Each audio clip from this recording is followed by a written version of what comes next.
Ang kahon ng kasunduan sa Ashdod at Ekron. Ikalimang kabanata. Nang maagaw ng mga Filisteo ang kahon ng Diyos, dinala nila ito mula sa Ebenezer papunta sa Ashdod. Pagkatapos dinala nila ito sa templo ng kanilang Diyos-Diyosan na si Dagon at itinabi rito. Kinaumagahan nakita ng mga taga-Ashdod ang ribulto ni Dagon na nakasubsob na sa harap ng kahon ng Panginoon.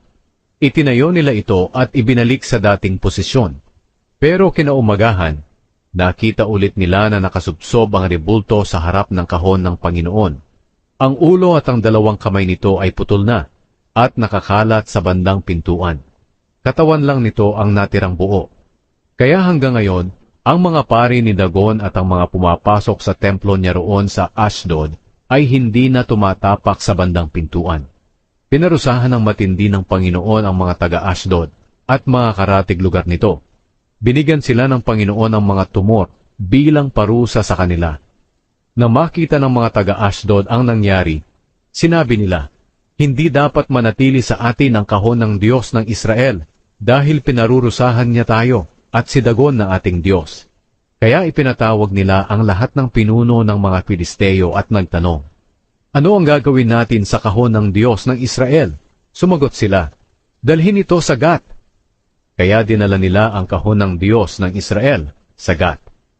Pero nang dumating ito roon, pinarusahan din ng Panginoon ang mga tao sa lungsod na iyon. Labis na nagkagulo ang buong bayan, dahil binigyan din sila ng Panginoon ng mga tumor, bata man o matanda. Dahil doon, ipinadala nila ang kahon ng Diyos sa Ekron. Habang padating pa lang sila roon, nagrereklamo na ang mga mamamayan ng Ekron.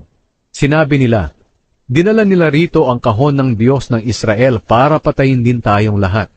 Kaya ipinatawag nila ang lahat ng pinuno ng mga Filisteo at sinabi, ilayo ninyo rito ang kahon ng Diyos ng Israel at ibalik ito sa kanyang lugar, dahil kung hindi, mamamatay kaming lahat.